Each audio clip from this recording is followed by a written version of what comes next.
Rozhlas a televízia Slovenska uvádza cyklus Ako to bolo ďalej. Gargantua a Pantagruel podľa Petra Krištúfka.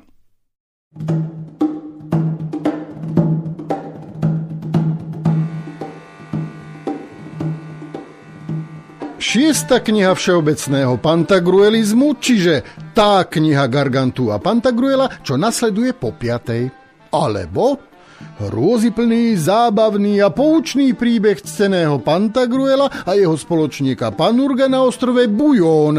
Súd síce kedysi zložený veľacteným pánom Alkofribasom, filozofom kvintesencie, prepracovaný však a starostlivo prepísaný úctivým Frištú Krepetkem, občanom fantázie. Kapitola 1. O stroskotaní cestou od božskej fľaše. No nie len o tom.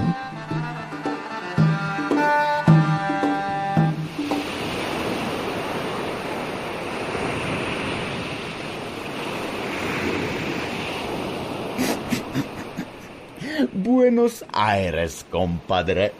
Čo to trepeš, pane môj urodzený Pantagruel? Myslel som si, že ti ušli vetri, milý Panurgus. Alebo som vari počul zle? Zaiste áno. Veď by som na to tvoj ctený nos upozornil dopredu. Aj do paroma. Dokedy tu budeme takto sedieť? More nás vyplavilo ani nie pred hodinou. Ťažko hádať. Aj si idiot. A čo naše plavidlo? Z lode nedostalo ani mäkké F. Prečo práve F?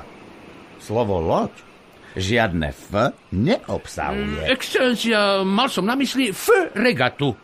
To som mal na mysli, kapiš to? Tak to už je iná reč, amice. Hrom do toho. Nezostalo teda ani G? Určite nie. Každý kúsok som prehľadal. Všetko je teda preč. Ako teraz nasítim toto ohromné telo? Čo sa smeješ? Ale nič, pane môj. Spomenul som si, ako si vtedy s tým šalátovým listom takmer prehltol pútnikov, čo sa prišli opýtať na cestu a omylom zablúdili do tvojho taniera. To boli časy, keď som mal šalátový list. Čo by som dnes za to dal? Keby tak šiel okolo aspoň nejaký ten chutnučký, chrumkavučký pútnik. Ale fuj, pane, musíme sa obaja vzmužiť. Máš pravdu, Panurgus môj. Ale aspoň vieme odpoveď. Musím sa čo najrýchlejšie oženiť. Je to trochu nejasné. Keď sa totiž naša loď potápala, spadlo mi na hlavu brvno. Nemôžem uveriť, že sme sa po túto odpoveď plahočili po celý 5. diel knihy.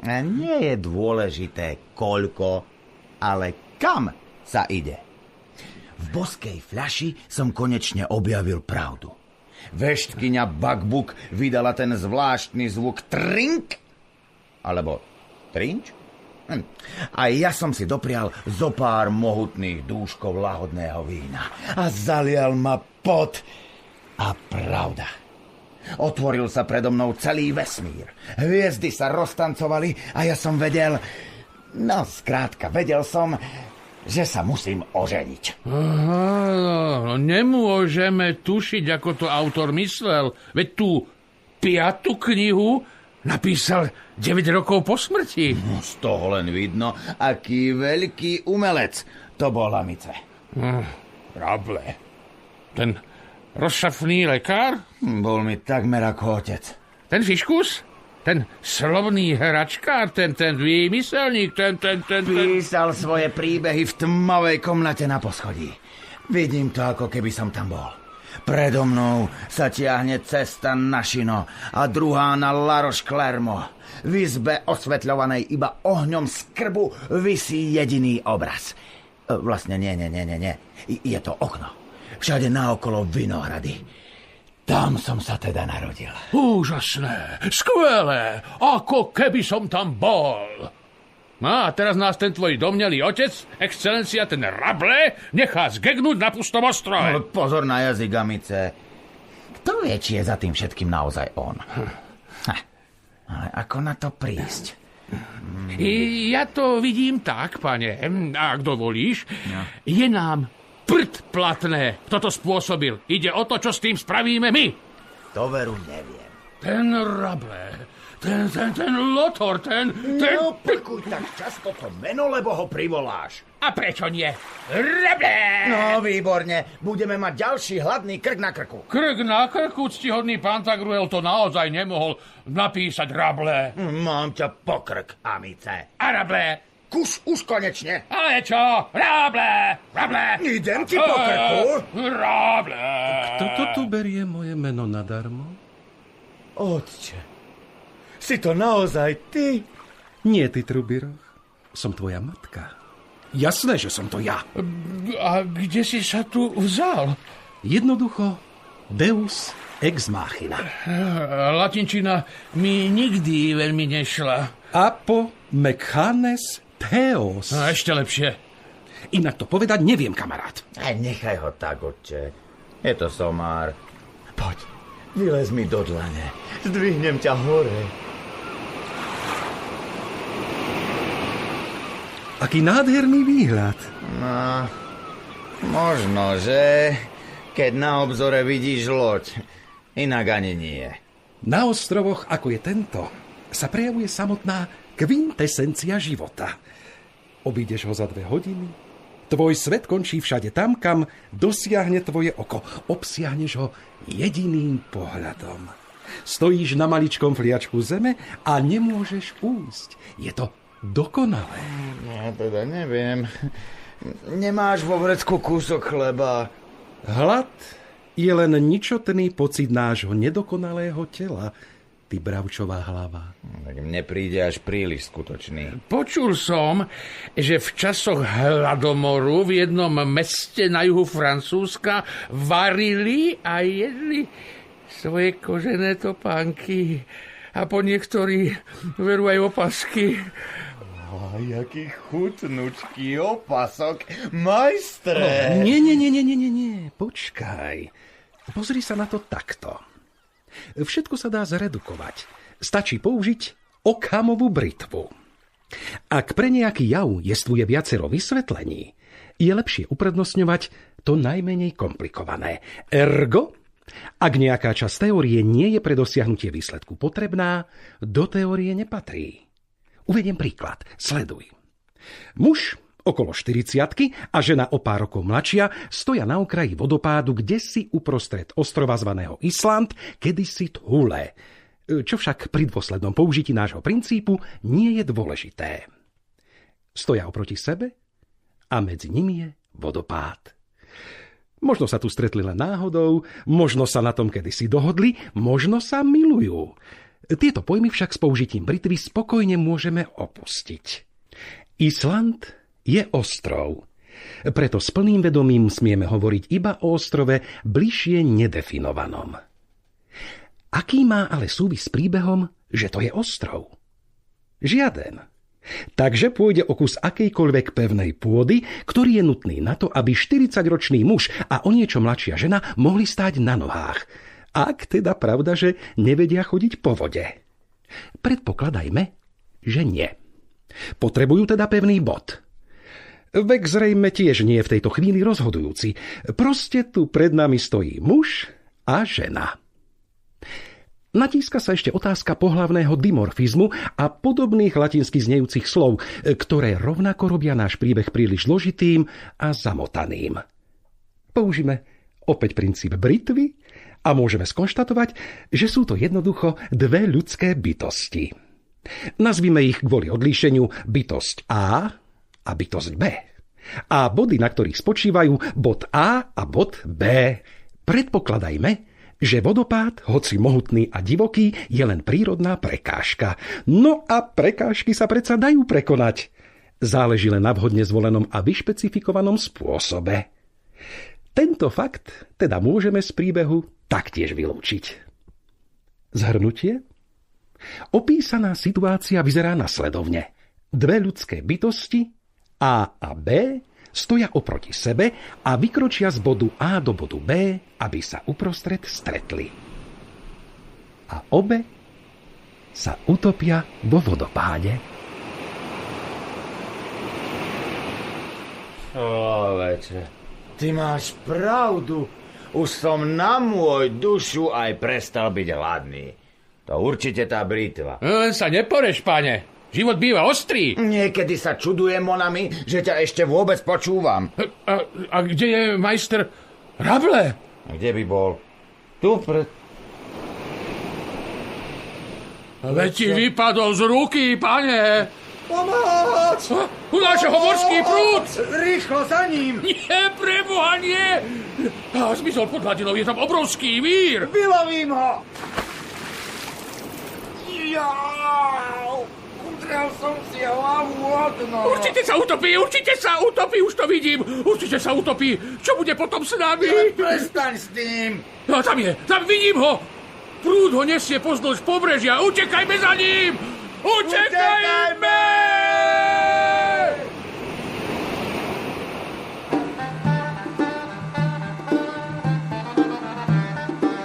Kapitola 2. O náhlom gargantuovskom zjavení a ešte o iných veciach. Dýcha! Ako to mám vedieť, stený môj Pantagruel? Ale pustí ma tam babrák. Počujem jeho srdce. Chvála Bohu. Som v nebi? Nie, majstre. To by sa nijako nelíšilo od našej hriešnej planéty. Zasa tie vaše hlúpe tváre. Je tu aj nejaká truhlica. Poklad. Konečne. Knihy.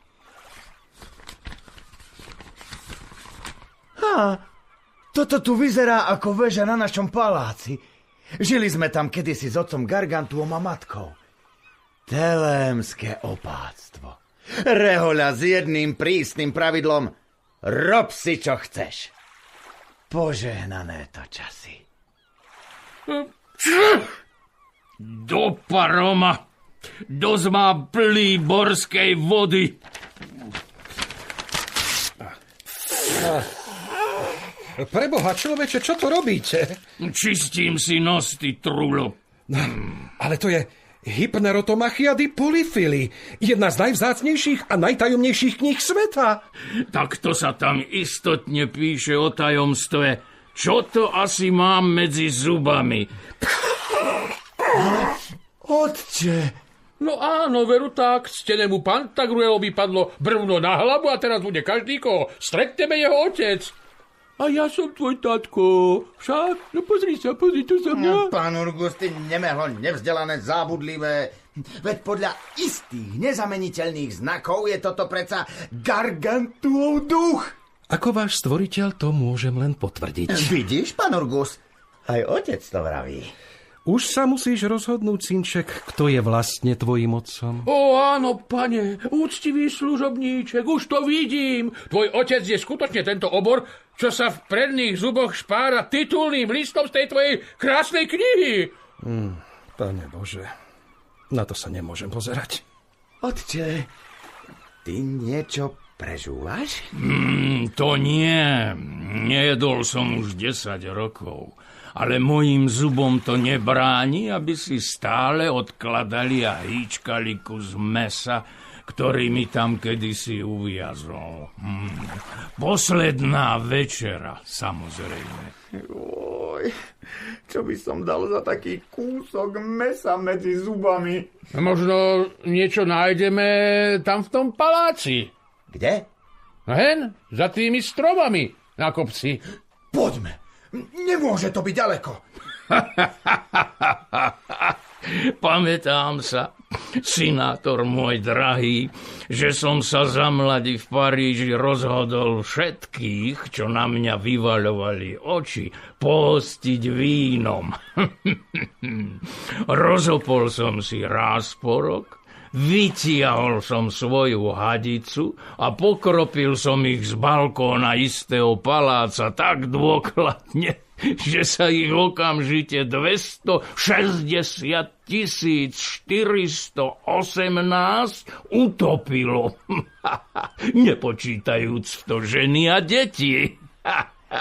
Si môj hrdina, otče. A ty to vieš. A teraz hor sa na kopec.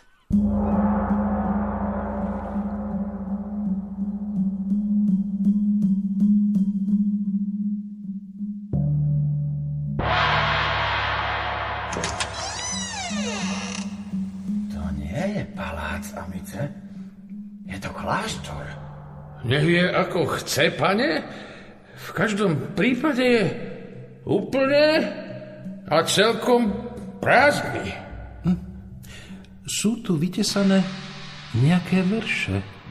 Čujme, či sú lepšie ako moje. Pane, ty predsa žiadne verše nepíšeš. A tým skôr. Dávam všetkým ostatným básnikom náskok. Boli tu a už tu nie sú, odovzdali hlavy piesku. Stratili sa v prázdnych vetách, kosti sa im s vodou miesia. Dážďovky si vzali mieru, na šaty z ich exteriéru. Z interiéru zmizli náhle blchy, šváby, myšky malé. Bez tak boli nemí hluchí, haniť ich nám neprísluší. Ticho naťahuje uši. Že ticho naťahuje uši. Na anonyma celkom obstojné. Zaiste, ale príde mi to tak trochu ako dielo nevyzretého autora. Chýba mi tam metaforická introspekcia a určitá semantická transverzalita. Persitam carissimam, dovolujem si nesúhlasiť. Duálna vokalizácia antropocentrického diskurzu. A ticho! Našli ste tu vôbec niečo, vy talhají? Nikde nič. A v knižnici sú knihy s čistými listami. Texty sa niekam stratili. To bude krajina ešte pred vymyslením jazyka, alebo po jeho zabudnutí? Nič nevidím. Je tu má... Niečo ma chytilo za ruku. Ale necháš to tak, ale prestaň. Au, to si ma trieska po hlave. Tu máš, na. Tak ty takto, no len počkaj. Prestaňte! Niekto vás drží pod krkom. Tie dve facky, ich bude dvakrát toľko. Prestaňte konečne! Ste tu len vy dvaja. Tak sa prestaňte mlátiť. Pozrite. Aha. Zapálim fakľu. Ozaj? No toto? Dostali nás. Dostali? Nás? Ste ako malé deti. Nože zapál v krbe, amigo. Nech sa trochu zohrejeme. Nie tu dreva, môj milý Pantagruel. Vytrhni zo pár parkiet a prilož aj tam tú gotickú trojnožku. Len smelo. Keby to nestačilo, je tu ešte henten utešený šachový stolík. Šup. Hlad je dobrý sluha, ale zlý pán. Svätý Brendan, daj mu pán večnú slávu, na jednej zo svojich ciest do spolubratmi pristál na ostrove porastenom trávou a riedkým krovím. Pútnici zapálili oheň a posadali si okolo neho. A odrazu sa im zazdalo, že ostrov sa pohol. Nedbali na to a zatlkli do zeme kvôl, aby si mohli postaviť obydlie. V tom ostrov zaričal, vyhodil sa do vzduchu a potopil sa. Ledva si zachránili holý život. Ten ostrov bol totiž chrbát prastarej veľryby, ktorá tam už roky oddychovala a zarástla vegetáciou. Práve som si spomenul. Na čo, môj pane? Ešte nikdy som nejedol veľrybie mäso. Čože? O nič si neprišiel. Ako to? Chutí to ako pes. A pes ten chutí asi ako potkan. No a kto by už jedol potkana? A je dobrý? A ako sa to vezme? Keď som za oných čias stiahol do boja proti Pikrocholovi a spravil som si kopiu zo stromu svätého Martina, Volal sa tak, lebo kedysi vyrástol z pútnickej palice svätého Martina, ktorú tam zarazil do zeme. No skrátka, keď som tú palicu, ten strom vytrhol zo zeme, rozutekali sa na všetky strany potkany. Jedného som chytil a pretože som už týždeň nič nejedol, opiekol som si ho na ohni. S majoránkou a čiernym korením a štipkou cesnaku. Delikatesa. A ponokrate si kúsok odrezal a hneď aj vyplul a zreval. Fuj! To ti chutí ako veľryba. Takže asi tak. Kto si mi rozprával, že ľudia kedysi verili, že tak ako more je nižšie položená časť nášho sveta, náš svet je zasa nižšie posadený diel mora, ktoré nás obklopuje ako plášť. Vysoko hore nad nami je jeho hladina. Všetko je v kruhu, všetko so všetkým súvisí. Za starých čias vraj nôž stratený v mori po mnohých rokoch dopadol na stôl svojho pôvodného vlastníka vo vzdialenom meste niekde na druhej strane sveta. Náravne sa mu to hodilo, pretože práve večeral. A keď sa mnísi z malého kláštora, kdesi v horách v jedno slnečné popoludnie modlili v oratóriu, spadla z nebies kotva a zachytila sa o zábradlie nad oltárom. Z hora zostúpil námorník, aby ju uvoľnil. A tak dlho sa s ňou mocoval a naťahoval, až sa napokon zadusil vzduchom, ktorý sa mu dostal do pľúc. Aj. Čo je, Monami? Ako sa preboha odtiaľ to dostaneme? No, abrakadabra nefunguje. Ani čári mári fúk. Skúšal som to. A nič? Nič. V tom prípade len musím zopakovať Ariadne nahlas. Aj.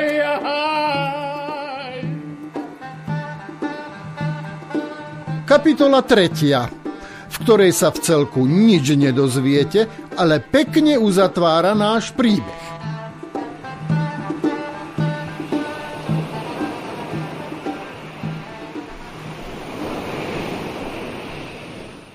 Buenos Aires, amicenko.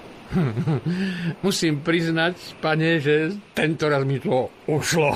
A čo ti zas ušlo, ty hlava dubová? Diablov dych. Vetri, čiže inými slovami prd. Aha, všeobecne obľúbený zvuk. Ako hovorieval klasik, ľudský život je sťa prd vo vetre. Hovorieval som to ja, synák. Ty si to pamätáš?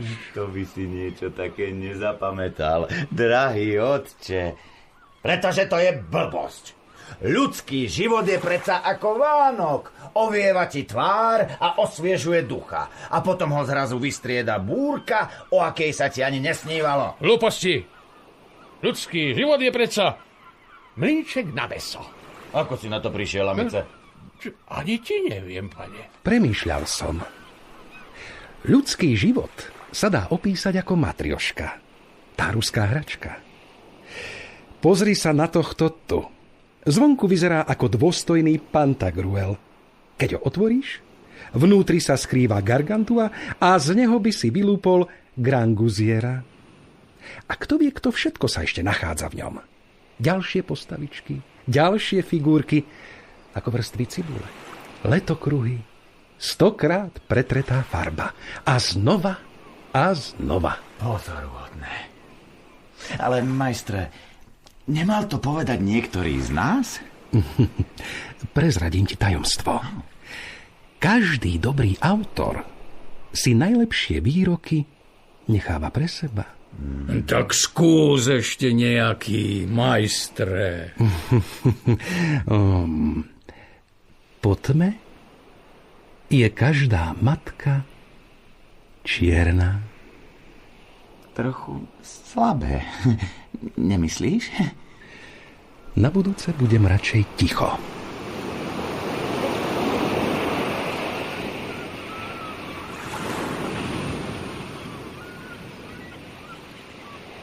čo teraz?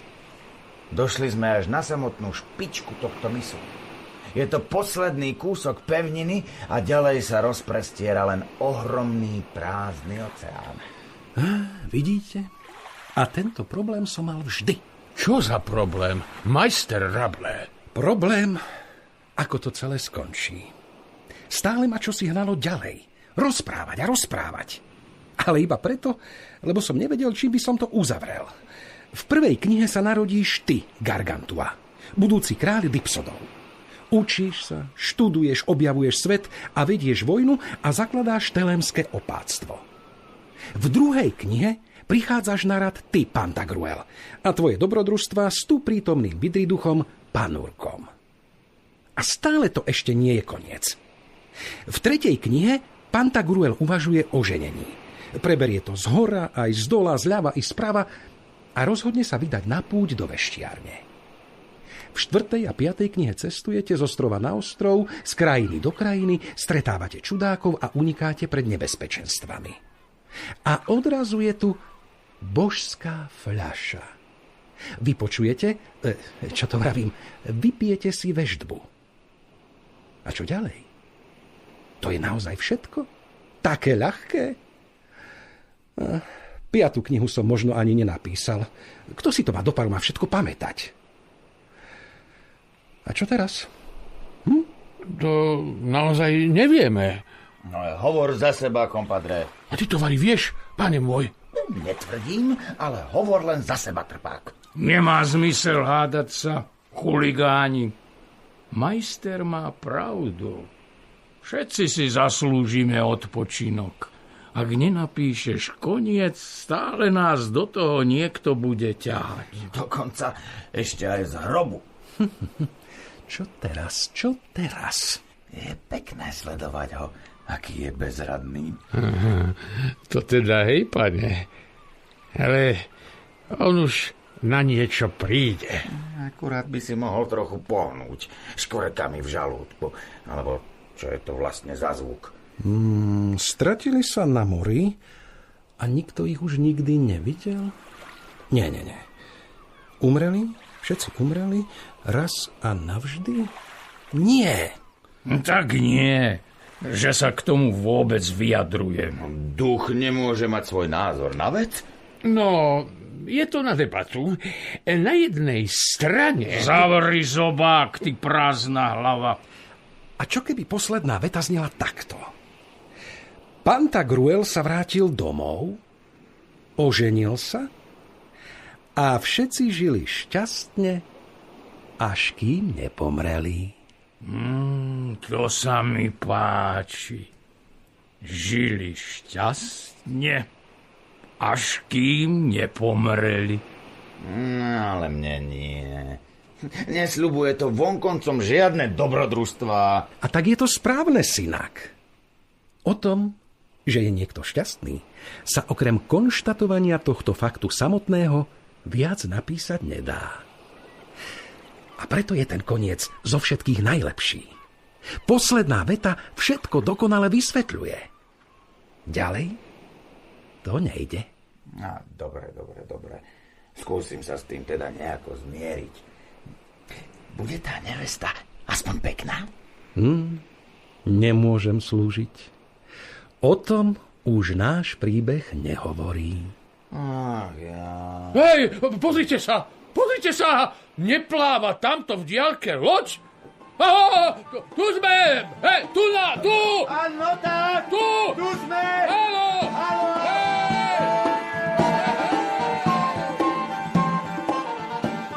A žili šťastne, až kým nepomreli. V cykle Ako to bolo ďalej ste si vypočuli interpretáciu Petra Krištúfka na tému Gargantua a Pantagruel. Účinkovali Juraj Smutný, Ján Haruštiak, Radoslav Kuric a William Hriadel. Dramaturgia Egon Tomajko, hudobná spolupráca Jan Fiala, majster zvuku Marián Cibuľa. Réžia Peter Krištúfek. Vyrobil Rozhlas a televízia Slovenska v roku 2018.